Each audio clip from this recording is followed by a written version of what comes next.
አንድ ሰው ስልክ ትደውላላችሁ፣ ሄሎ ይላል። ትደውላላችሁ፣ ስትደውሉ እያወራ ነው ይላችኋል። እያወራ ነው ይላችኋል። ከዛ መልሳችሁ ስትደውሉ ጥሪ አይቀበልም ይላል።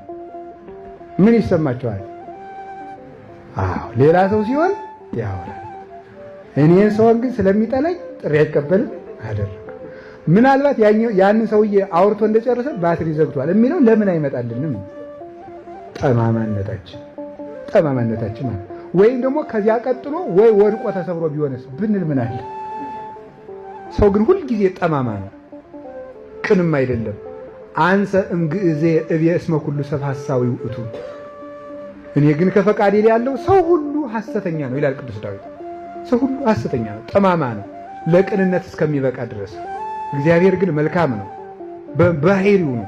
መልካምነት ባህሪው ስለሆነ ሐሳቡም መልካም ነው።